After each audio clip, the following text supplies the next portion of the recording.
Hello everyone. तो आज जो हम टॉपिक पढ़ने वाले हैं वो है knapsack using branch and bound. ये भी एक बैक ट्रैकिंग का पार्ट है। तो इसमें क्या होता है कि हमें जैसे एक टोटल वेट दे रखा होता है, जैसे 15 केजी गिवन है। उसके अलावा हमें 4 आइटम्स गिवन है, x1 x2 x3 x4। उनके वेट्स के अकॉर्डिंग गिवन है, उनके अकॉर्डिंग ही, और उसी अकॉर्डिंग हमें उनकी वैल्यूज़ कह लो या फिर उनका जो प्रॉफिट है वो गिवन है। तो सबसे पहले हमें वेट के अकॉर्डिंग निकालनी होती है कॉस्ट। तो हमारा वेट जैसे 15 केजी है तो मैक्सिमम 15 केजी ले सकते हैं। तो 2 + 4 6, 6 + 6 12, तो बचा 3। तो अब हमें जो फोर्थ आइटम है हम उसे पूरा नहीं ले सकते, क्योंकि हम पूरा x1 ले सकते हैं, x2 ले सकते हैं, x3 ले सकते हैं, लेकिन जो फोर्थ आइटम है उसमें से हमें सिर्फ 3 लेना है। तो 3 ही ले सकते हैं हम सिर्फ x4 से। तो उसे कैसे लेंगे हम? तो 3 of 18/9। तो अब जो हम इनकी टोटल कॉस्ट निकालेंगे वो जाएगी। अब हम x1 को पूरा ले रहे हैं तो 10, x2 को पूरा ले रहे हैं 10, x3 को भी पूरा ले रहे हैं 12, और फोर्थ वाले में हम सिर्फ 3 ले रहे हैं तो 3 × 18/9 विच विल बी 38। तो ये हमारी टोटल कॉस्ट आ गई।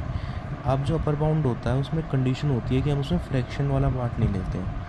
तो इस अकॉर्डिंग हमारा अपर बाउंड क्या हो गया? 10 + 10 + 12 यानी 32, क्योंकि फ्रैक्शन वाला हम पार्ट नहीं ले सकते।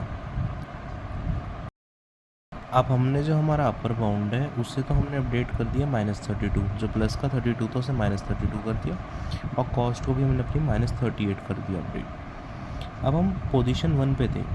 अब फर्स्ट पोजीशन से हम कहाँ कहाँ जा सकते हैं, सेकंड या थर्ड?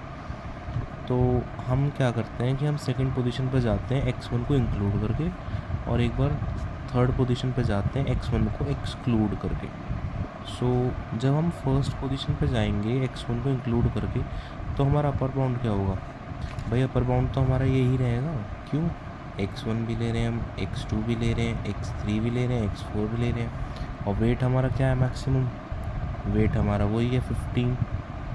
तो अपर बाउंड तो हमारा सेम ही रहेगा, और कॉस्ट भी हमारी सेम रहेगी। क्यों? क्योंकि वेट हमारा वही है और कुछ भी हमने निकाला नहीं है। लेकिन जब हम x1 को एक्सक्लूड कर देंगे तो हमारा अपर बाउंड और कॉस्ट चेंज हो जाएगी। अब हम x1, x2 और x3 और x4 में से x1 नहीं लेंगे, लेकिन वेट हमें 15 ही फुल करना है। तो अब हमें क्या करना पड़ेगा? हम लेंगे x2 को पूरा लेंगे, x3 को पूरा लेंगे, x4 को कितना लेंगे? 4 + 6 10, 10 + 5, तो हम 5 लेंगे x4 का। तो हम वो कैसे निकालेंगे? 10 + 12 18/9 × 5 विच विल बी -32। अपर बाउंड में हम फ्रैक्शन वाला पार्ट नहीं लेते, तो 10 + 12 इज इक्वल टू -22। फिर हम इसी अकॉर्डिंग वैल्यू अपडेट कर देंगे। इसका अपर बाउंड हो जाएगा -32 और कॉस्ट -38, क्योंकि हमने कुछ भी एक्सक्लूड नहीं करा। लेकिन इसमें हमने जब एक्सक्लूड करा तो इसका अपर बाउंड हो जाएगा अपडेटेड -22, और कॉस्ट हो जाएगी -32। अब हम पे दो पार्ट है, सेकंड और थर्ड। अब हमें कैसे पता चलेगा कि हमें आगे किससे जाना है? हम आगे उससे जाते हैं जिसका अपर बाउंड छोटा हो। तो अपर बाउंड किसका छोटा है? -22 या -32? ऑफकोर्स -32। तो अब हम -32 से आगे चलेंगे। तो अब हम -32 से कहाँ कहाँ जा सकते हैं? फोर्थ प्लेस पे जा सकते हैं, फिफ्थ प्लेस पे जा सकते हैं। अब हम क्या करेंगे? एक बार x2 को इंक्लूड करेंगे, x2 को एक्सक्लूड करेंगे। अब जब x2 को इंक्लूड करेंगे तो as it is upper bound और कॉस्ट तो सेम रहेगी, क्योंकि कुछ निकला ही नहीं है। लेकिन जब हम x2 को एक्सक्लूड करेंगे तो यानी हमारा सेकंड आइटम निकल चुका है, और अब हम पे आइटम क्या है? x1, x2 और x4, x1 x3 x4। तो हम जो हमारा कॉस्ट निकलेगी वो निकलेगी हमारी x1 यानी 10, x3 यानी 12 और x4 यानी 7 से, क्योंकि हमारा x1 का वेट था x2 x3 x4। क्योंकि हमारा x1 का वेट क्या है? 2 है, x3 का वेट क्या है? 6 है। 2 + 6 8 हो गया। तो अब 8 में हम क्या प्लस करें कि 15 आए? ऑफकोर्स हम 7 प्लस करेंगे। तो इसलिए 7 से हमने मल्टीप्लाई करी 18/9 की, जिससे हमारा कॉस्ट तो अपडेट हो गई -36। लेकिन अपर बाउंड में हम फ्रैक्शन तो लेते नहीं है, तो वो अपर बाउंड क्या अपडेट हो गया? -22। जो कि हमने यहाँ पर अपडेट भी कर दिया, ये रहा। अब हम फिर आगे किससे बढ़ाएंगे, कौन से स्टेप को बढ़ाएंगे, जिसकी वैल्यू छोटी होगी। अब -22 छोटा है, -32 छोटा है, ऑफकोर्स -32 छोटा, तो हमने -32 को आगे बढ़ाया। अब हमने इसे 6th और 7th पार्ट के लिए बढ़ाया। अब हम वही एक बार x3 को इंक्लूड करेंगे और x3 को एक्सक्लूड करेंगे। जब इंक्लूड करेंगे तो कुछ नहीं निकला है, x1 भी, x2 भी, x3 भी, x4 भी है, तो इसके अपर बाउंड और कॉस्ट तो सेम रह जाएगी। लेकिन जब हम इसे एक्सक्लूड करेंगे तो हमारा अपर बाउंड और कॉस्ट चेंज हो जाएगी। कैसे चेंज होगी, हमारी जो कॉस्ट है अब की बार वो हो जाएगी 10 + 10 + 18। क्यों 10 + 10 + 18 हुई, क्योंकि हमारा क्या निकला है, x3 एक्सक्लूड हुआ है, x1 है, x2 है और x4 है। x1 2 था, x2 और x4 की वैल्यू 4 है, x2 की वैल्यू, और x4 की वैल्यू 9 है, जो कि प्लस होके कितना आ रहा है, 15 आ रहा है। तो इसलिए हमारी कॉस्ट कितनी हो जाएगी, -38।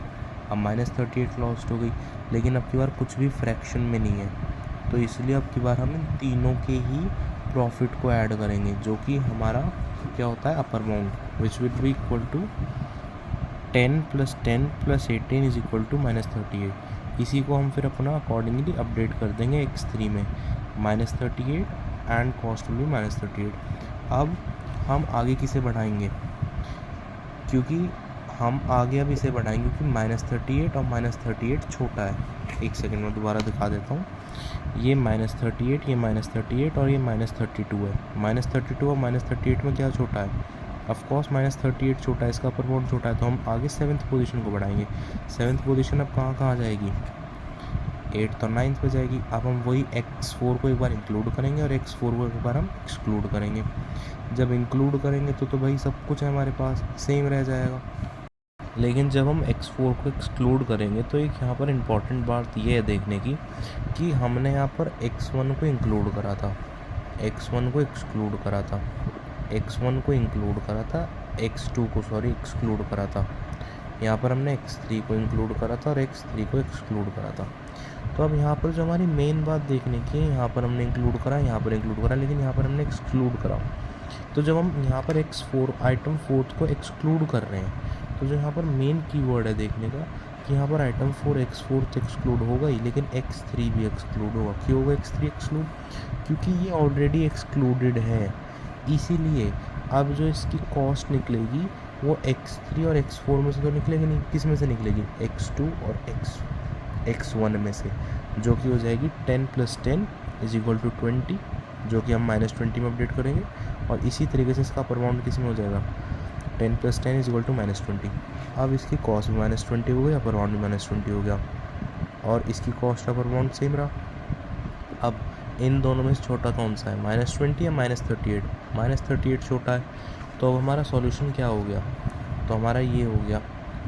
तो अब हमारा सॉल्यूशन क्या हो गया, हमने ये लिया, हमने ये लिया, तो सॉल्यूशन में हम कैसे लिखेंगे, x1 हमने लिया, x1, x2 हमने लिया, x2, x3 हमने नहीं लिया क्योंकि x3 0 है, तो हम x3 नहीं लिखेंगे, x4 हमने लिया तो x4। इसमें जो मेन पॉइंट है वो यही याद रखने का है कि यहाँ पर जैसे x3 0 हो गया था, तो फिर हमने यहाँ पर भी x3 नहीं लिया क्योंकि हम इसे आगे बढ़ा रहे हैं। अगर हम इस वाले स्टेप को यानी 6th स्टेप को आगे बढ़ाते तो फिर हम एज इट इज़ जैसे हमने पहले लिया था, तो हम इस अब की बार x4 को ना लेके x3 को और x2 और x1 को लेते। लेकिन हमने जैसे यहाँ पर x3 को आगे बढ़ाया, जिसमें हमने x3 नहीं लिया है, तो हम आगे भी x3 नहीं लेंगे। और इस ब्रांच को हम 4th तक ही सॉल्व करेंगे कि हमें 4 ही वैल्यूज़ गिवन थी, x1, x2, x3 और x4। Thank you.